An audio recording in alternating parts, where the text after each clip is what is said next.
Shalom, saudara-saudari yang dikasihi Tuhan. Firman Tuhan terdapat dalam Yohanes 4 ayat 23 sampai 24. Tetapi saatnya akan datang dan sudah tiba sekarang, bahwa penyembah-penyembah benar akan menyembah Bapa dalam roh dan kebenaran, sebab Bapa menghendaki penyembah-penyembah demikian. Allah itu roh, barang siapa menyembah Dia harus menyembah dalam roh dan kebenaran.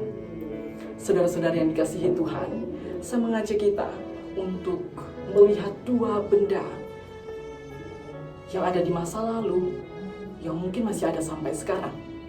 Dan dua benda ini menyimpan rahasia yang besar. Yang pertama, radio tua milik kakek saya. Radio ini adalah peninggalan di era 60-an. Dia berat, kotak kayu berornamen, dan juga penuh dengan debu. Masalahnya, radio ini tidak pernah benar-benar berfungsi dengan baik. Kami menyalakannya, lampunya menyala, jarum frekuensinya itu bergerak. Tapi yang kami dengar hanyalah kebisingan. Kalau kami orang NTT mengatakannya itu bapak hasil radio itu.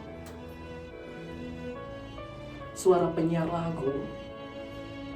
lagunya, berita, tenggelam dalam kebisingan itu, dalam berpasir di radio itu. Kami memutar tombol ini ke kiri, ke kanan, ke depan, bahkan ke belakang untuk bisa mencari siaran yang jelas. Terkadang sebentar dia terdengar jelas, tetapi ketika tangan kami terlepas dari radio itu, dia kembali lagi pada kebisingan itu, berpasir dalam radio itu. Radio ini punya energi, dia punya bentuk, tetapi dia tidak pernah benar-benar menangkap pesan. Yang kedua adalah sebuah patung marmer. Patung ini diletakkan di tengah-tengah alun-alun kota. Dia begitu indah, dipahat dengan detail yang luar biasa. Seolah-olah patung ini berkibar dengan pakaiannya dan juga dengan ekspresi yang tenang. Setiap hari ribuan orang melewati patung ini. Mereka berhenti mengambil foto, bahkan sangat mengagumi patung ini. Patung itu ada di sana, di tengah keramaian, di bawah langit. Tetapi patung itu tidak bereaksi terhadap teriknya matahari di siang hari, dinginnya malam. Bahkan suara anak-anak yang ada di sekitar patung itu, dia tidak bereaksi terhadap itu, tidak bisa. Patung ini memiliki rupa yang sempurna. Dia berada di tempat yang tepat, tetapi kosong dari daya hidup. Lalu kita bertanya, apa hubungannya radio, patung marmer ini, dan hidup kita? Radio dan juga patung marmer ini memiliki potensi dan juga bentuk, tetapi kehilangan esensi. Radio ini berpotensi untuk menyalurkan musik yang begitu indah, tetapi gagal karena dia tidak terhubung pada frekuensi yang tepat. Di sisi lain, patung pun demikian. Patung dia berpotensi untuk memancarkan energi, tetapi gagal karena tidak memiliki roh di dalamnya. Saya rasa dalam banyak hal kita menjalani kehidupan iman seperti ini. Kita melakukan kebaktian dengan ramai. Kita hadir di gereja, kita menyanyi dengan keras-keras, kita mengangkat tangan kita dengan tinggi. Bahkan kita mengikuti setiap liturgi itu dengan benar. Tetapi seringkali yang kita bawa pulang dari ibadah itu hanyalah kebisingan, hanyalah bab pasir itu. Rasa lelah, hampa, kesibukan yang kita bawa pulang. Kenapa? Karena hati kita tidak fokus pada pertemuan ibadahnya, tapi acara ibadah. Kita punya bentuknya, tapi kita kehilangan rohnya. Di sisi lain, ada juga yang hidup sebagai orang Kristen yang dingin. Kita tahu semua doktrinnya. Kita hafal semua ayatnya dalam Alkitab. Bahkan kita bisa berargumen, berdebat tentang doktrin yang mana yang benar, mana yang salah. Kita adalah patung yang dipahat dengan indah sesuai dengan ajaran. Kita ada di tempat yang seharusnya kaku dan juga benar. Tetapi kita tidak memancarkan kehangatan dan juga kasih. Kita memiliki rupa kebenaran, tetapi kosong dari daya hidup yang adalah kasih. Kita punya kebenarannya, tetapi kita telah kehilangan rohnya. Sekarang mari kita selaraskan kisah radio ini, radio tua ini, patung marmer ini, dan pengalaman hidup kita yang terasa ramai ataupun dingin. Yesus berbicara kepada seorang perempuan Samaria di dekat sebuah sumur. Percakapan ini terjadi jauh dari bait Allah di Yerusalem. Pada masa itu, bait suci yang ada di Yerusalem dianggap sebagai tempat yang orang-orang harus beribadah di situ. Wajib untuk harus beribadah ke situ, tidak boleh di tempat yang lain. Jadi korban persembahan pun harus di situ. Wanita ini bertanya, di mana tempat ibadah yang benar? Jawaban Yesus membalikan konsep itu. Dalam Yohanes 4 ayat 23 sampai 24. Tetapi saatnya akan datang dan sudah tiba sekarang, bahwa penyembah-penyembah benar akan menyembah Bapa dalam roh dan kebenaran. Sebab Bapa menghendaki penyembah-penyembah demikian. Allah itu roh. Dan barang siapa menyembah Dia, harus menyembahnya dalam roh dan kebenaran. Apa maksud dari menyembah dalam roh? Menyembah dalam kebenaran. Lalu hubungannya dengan radio dan patung itu.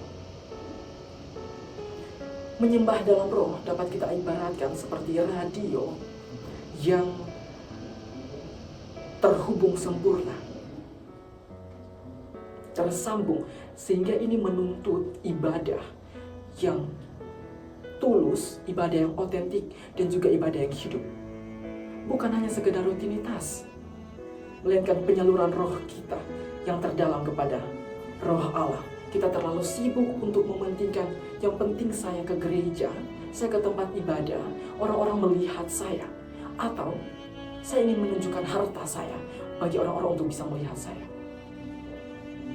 Kita harus kasih fokus kita, bagaimana pertemuan kita, frekuensi kita bersama dengan Allah.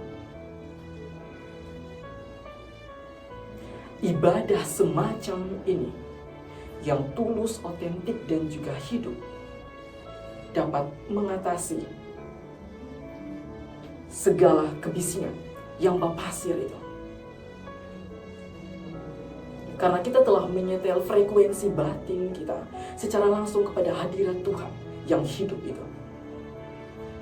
Di sisi lain, menyembah dalam kebenaran adalah seperti patung yang diberi daya hidup. Artinya, ibadah ini tidak boleh hanya semangat yang kosong. Apa dasar kita untuk datang beribadah? Apa dasar kita untuk datang ke gereja? Sehingga fokus kita tetap memberi frekuensi antara kita dan Allah. Meskipun di dalamnya kita bertemu dengan komunitas orang percaya.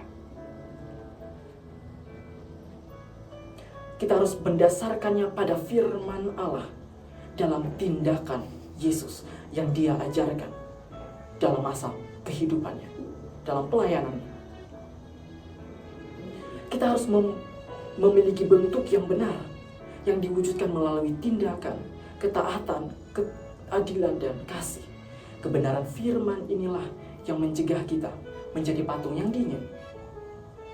Sebab ia menjadi daya hidup yang memancar keluar dan terlihat nyata dalam setiap perbuatan kita sehari-hari. Jadi kita jangan hanya berbicara terkait dengan apa yang benar dalam dogma, dalam teori.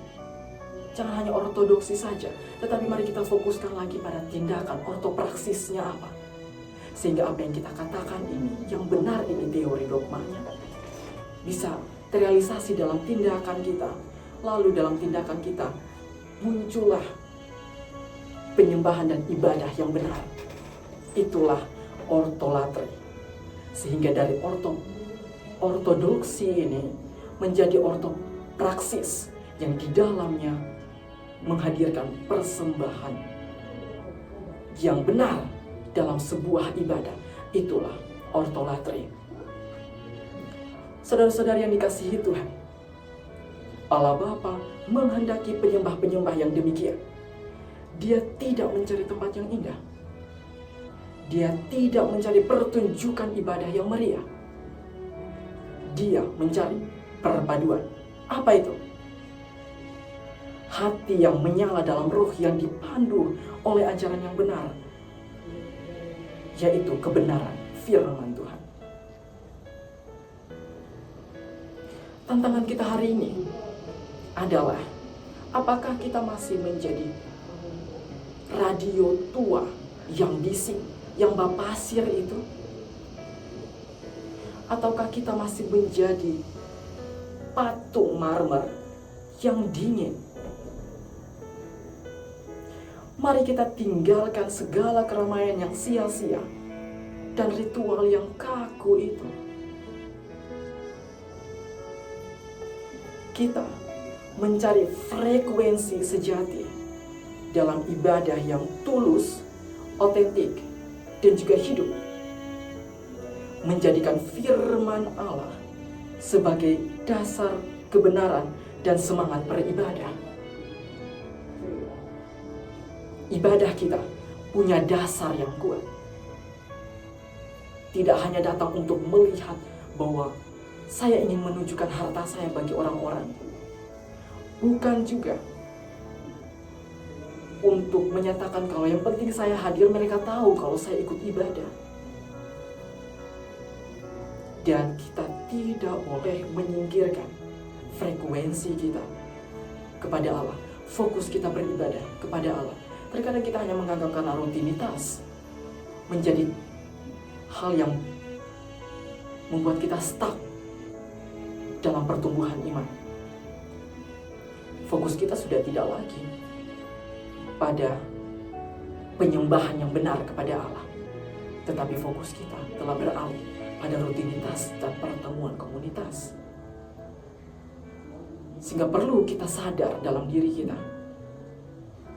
bahwa dalam ortodoksi, tindakan dalam teori kita, dogma yang benar harus turun menjadi tindakan aktualisasi dalam teori itu dan menghadirkan penyembahan yang benar, ibadah yang benar kepada Allah, membangun frekuensi sejati. Itulah yang sesuai dengan tema kita. Marilah kita menyelaraskan hati kita, membiarkan roh, ketulusan hati agar bertemu dengan kebenaran firman Allah, sehingga seluruh keberadaan kita, seluruh kesibukan kita, seluruh penyembahan kehidupan kita menjadi persembahan ibadah yang sejati. Amin.